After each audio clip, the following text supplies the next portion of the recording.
Friends, हम हर हफ्ते आपके सामने बड़ी मेहनत से बनाई गई हॉरर एनिमेटेड स्टोरी लेकर आते हैं। हम आपके सपोर्ट से ही और नई कहानियां ला पाएंगे। सो प्लीज सब्सक्राइब करिए और इस सफर में हमारा साथ दीजिए।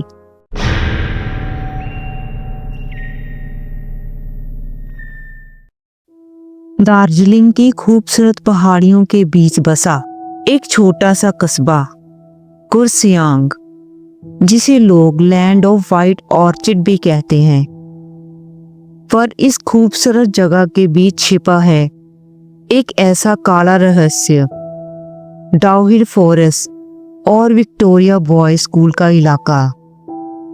यहाँ के लोग कहते हैं इस जंगल में सिर कटे आदमी की आत्मा भटकती है और रात में जब धुंध पूरे पहाड़ को ढक लेती है तो उस आत्मा के कदमों की आवाज अब भी सुनाई देती है। कहानी की शुरुआत होती है आर्या से। वो कोलकाता यूनिवर्सिटी की एक स्टूडेंट थी। आर्या का एक प्रोजेक्ट था, the unheard stories of haunted India. उसे अपने प्रोजेक्ट के लिए एक हॉन्टेड जगह पर जाना था और उसके ऊपर रिसर्च करनी थी। अपने प्रोजेक्ट के लिए वो कुर्सियांग पहुंची, जहां उसे डाउहिल के बारे में रिसर्च करना था और उसके बारे में अपने प्रोजेक्ट में लिखना था। जब वो कुर्सियांग पहुंची तो वो एक आदमी से मिली।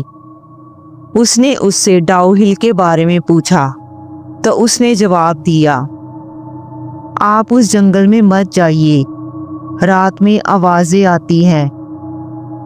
पर आर्या को सच्चाई चाहिए थी, कोई डर नहीं। उसने उस आदमी की बातों पर ध्यान नहीं दिया। सर्द शाम थी, हवा में हल्की सी धुंध थी। आर्या और उसका कैमरामैन राहुल डाउहिल की सड़क पर जा रहे थे, जहां दोनों तरफ ऊंचे ऊंचे देवदार के पेड़ थे, मानो किसी रहस्य की रखवाली कर रहे हों।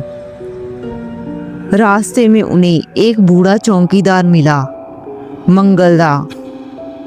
उसने पूछा, कहाँ जा रहे हो तुम दोनों? इस वक्त जंगल की तरफ जाना खतरनाक हो सकता है।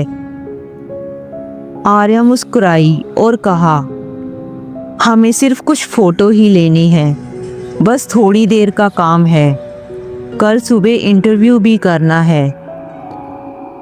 उस चौकीदार ने उन्हें सावधान किया कि अगर फोटो ले भी लो तो सूरज डूबने से पहले पहले लौट आना, क्योंकि इस जंगल में एक बिना सिर वाला आदमी घूमता है जो कि बहुत ही खतरनाक है। आर्या ने इस बात को सीरियसली नहीं लिया। वो और राहुल जंगल के अंदर चले गए। हर तरफ घना कोहरा, पेड़ों के बीच से आती हवा की आवाज और दूर से विक्टोरिया स्कूल में बज रही घंटी सुनाई दे रही थी। अचानक राहुल को ऐसे महसूस हुआ जैसे कि कोई उनका पीछा कर रहा हो और उनके पीछे पीछे चल रहा हो। आर्या रुकी और उसने पीछे मुड़कर देखा, पर वहां पर कोई भी नहीं था। उनकी नजर गीली मिट्टी पर पड़े हुए पैरों के निशान पर पड़ी। पर चौंकाने वाली बात ये थी कि वो निशान सिर्फ एक तरफ के थे, वापसी के नहीं। दोनों थोड़ा आगे बढ़े। एक पुरानी टूटी हुई वुडन कॉटेज दिखाई दी।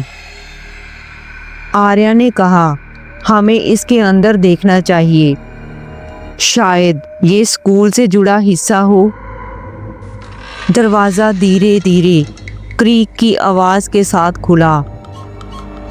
अंदर बासी हवा और सड़े हुए कागजों की गंध आ रही थी।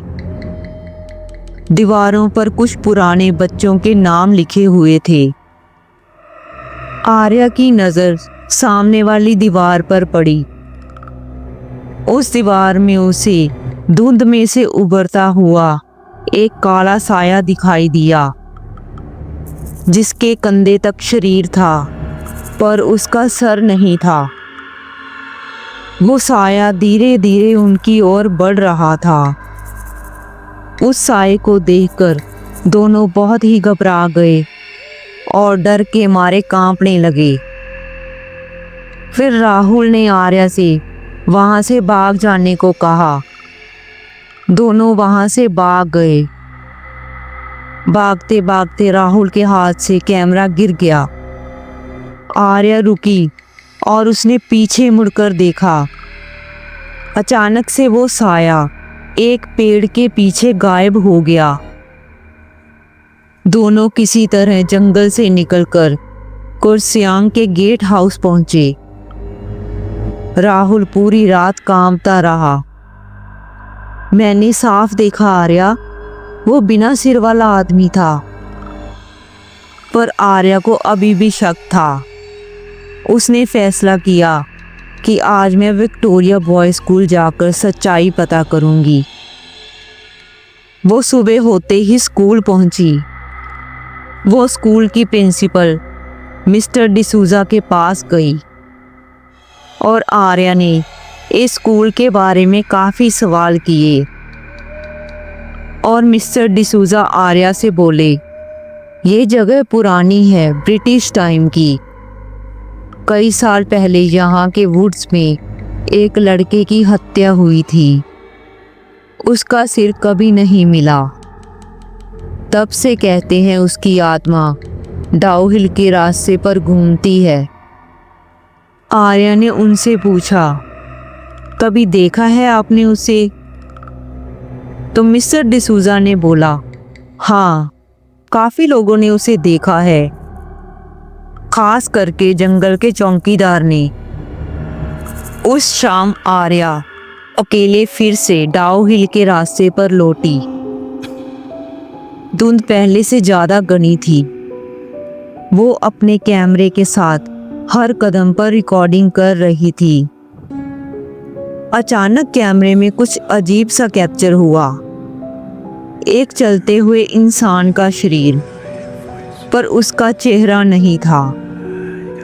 वो वहां पर रुक गई और सोचने लगी, क्या मुझे इससे आगे जाना चाहिए या वापस लौट जाना चाहिए? आर्या की सांसें रुक गई। उसकी आंखों के सामने वही कटे सिर वाला आदमी खड़ा था। डर के मारे उसके हाथों से कैमरा गिर गया और अगले ही पल उसकी एक जोरदार चीख निकली और फिर सब कुछ सन्नाटे में बदल गया। अगली सुबह लोकल पुलिस को डाउहिल रोड के पास एक कैमरा मिला। उन्होंने वो कैमरा चेक किया। कैमरे में आखिरी वीडियो में सिर्फ आर्या की आवाज़ थी और वो कह रही थी, अगर कोई ये फुटेज देख रहा है तो जान लीजिए, डाउहिल में कोई नहीं मरता, वो बस जंगल का हिस्सा बन जाता है।